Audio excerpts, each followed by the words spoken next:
بسم اللہ الرحمن الرحیم۔ السلام علیکم ورحمۃ اللہ وبرکاتہ۔ میں آپ کو چند لمحوں کے لیے ایک بار پھر ماضی میں لے جاتا ہوں۔ مارچ 2022 تک اسد مجید پاکستان میں ہمارے سفیر تھے۔ ان کی مدت ملازمت ختم ہو رہی تھی۔ انہوں نے الوداعی ملاقاتیں شروع کر دیں۔ 7 مارچ کو امریکہ کے اسسٹنٹ سیکرٹری ڈونلڈ لو کے ساتھ ان کا الوداعی لنچ تھا۔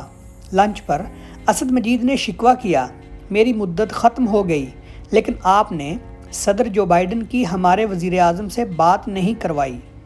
یہ سنتے ہی ڈونلڈ لو نے شکووں کی پٹاری کھول کر رکھ دی۔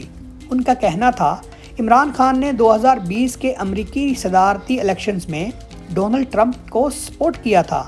آپ لوگوں کی طرف سے امریکہ مخالف ٹویٹس بھی آتی رہتی ہیں، اور عمران خان نے فلاں جگہ پر یہ کہہ دیا اور فلاں جگہ پر یہ کہہ دیا، لہٰذا میں صدر کو کس منہ سے فون کرنے کا کہتا، وغیرہ وغیرہ۔ بہرحال یہ ایک میٹنگ ختم ہو گئی۔ سفیر اسد مجید نے واپسی پر ملاقات کا احوال لکھا اور سائفر سیکرٹری خارجہ سہیل محمود کو بھجوا دیا۔ سفیر نے مراسلے کے آخر میں لکھا، ہمارے امریکہ کے ساتھ تعلقات خراب ہو رہے ہیں، امریکی انتظامیہ ہم سے ناراض ہے، ہمیں اپنی سفارتکاری پر توجہ دینی ہوگی۔ پروٹوکول کے مطابق ہمارے سفارت خانوں کے زیادہ تر مراسلے سیکرٹری خارجہ DGISI اور GHQ جاتے ہیں۔ آرمی چیف کا سٹاف مراسلے پڑھ کر اہم ترین مراسلوں کی سمری بناتا ہے اور یہ سمری بعد ازاں آرمی چیف کو بھجوا دی جاتی ہے۔ یہ مراسلہ بھی پروسیس سے گزر کر آرمی چیف تک پہنچ گیا۔ 11 مارچ 2022 کو کامرا ایئر بیس میں J-10C لڑاکا طیاروں کی لانچنگ تھی۔ وزیر اعظم اور آرمی چیف دونوں اس تقریب میں مدعو تھے۔ جنرل باجوہ نے وہاں یہ مراسلہ وزیر اعظم کو دیا اور ان سے کہا، سر، میں آپ کو بار بار کہتا رہا، آپ ٹویٹس اور بیانات میں احتیاط کریں، آپ اپنی مرضی کیا کریں لیکن اوپنلی بات نہ کیا کریں۔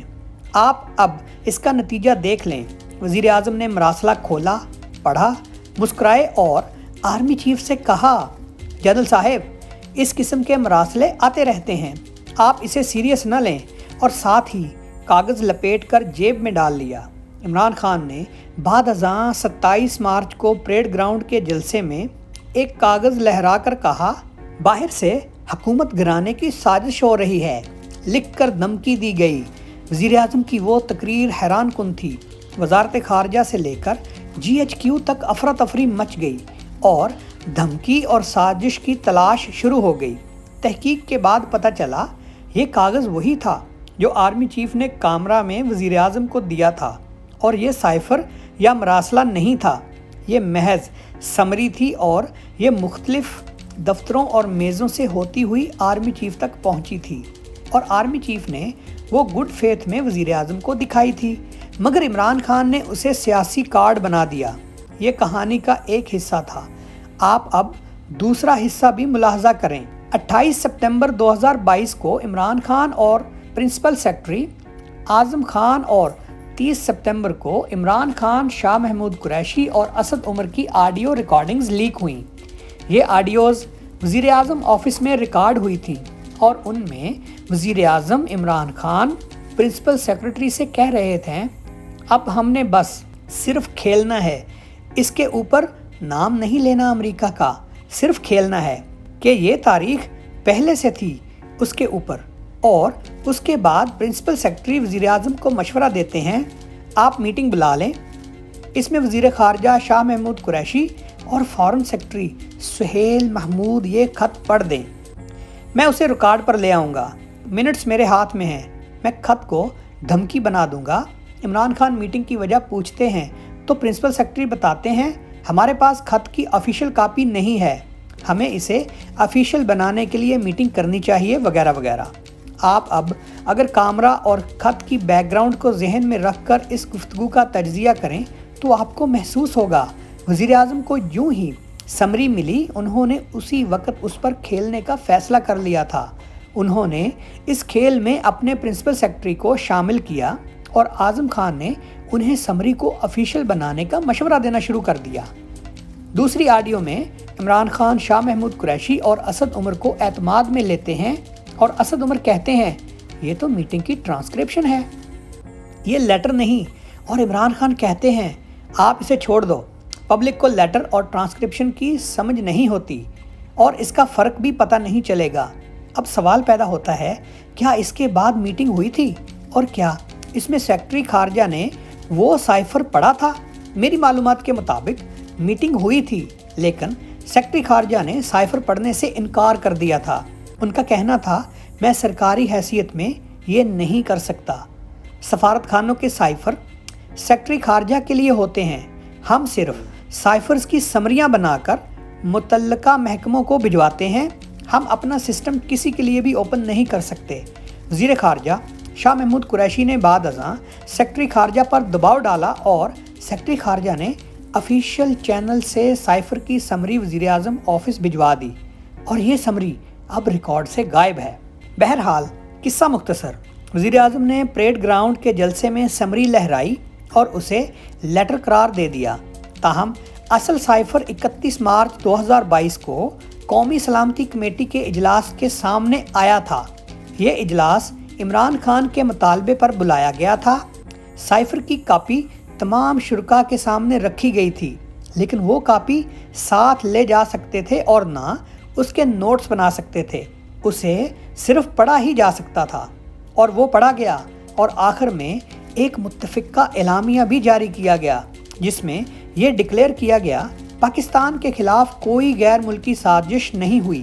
اس میٹنگ کے بعد وزیر اعظم اور آرمی چیف کی ملاقاتیں بھی ہوتی رہیں اور عمران خان نے آرمی چیف سے کہا تھا جنرل صاحب بس ڈیمارش ہو گیا، یہ بات اب یہاں ختم ہو جائے گی، اور تمام لوگ خوشی خوشی گھروں کو واپس لوٹ گئے۔ لیکن بات یہاں پر ختم نہیں ہوئی، وہ خط مراسلہ یا سائفر آگے بڑھتا چلا گیا اور اس میں سے نیوٹرلز کا تانا بھی نکلا، امپورٹڈ حکومت کے ہیش ٹیگ نے بھی جنم لیا، میر صادق اور میر جعفر بھی پیدا ہوئے، غدار اور سازشی کا بیانیہ بھی بنا اور آخر میں اس سے گیدڑ اور شیر بھی نکل گیا۔ اور آپ دیکھیے گا اب دسمبر میں 4 لوگوں کے نام بھی لیے جائیں گے۔ یہ تھی سائفر کی سمری اور سمری کی کہانی۔ لیکن ہم اگر یہ ایشو وزیر اعظم ہاؤس کی آڈیو لیکس کے سامنے رکھ کر دیکھیں تو ہمیں چیونٹی اور ہاتھی کا تناسب محسوس ہوگا۔ وزیر اعظم کا آفس اور ہاؤس دونوں ملک کی اہم ترین جگہیں ہیں، وہاں بگنگ ہونا اور پھر اس کا یوں لیک ہو جانا یہ ملک کی تاریخ کا خوفناک ترین واقعہ ہے۔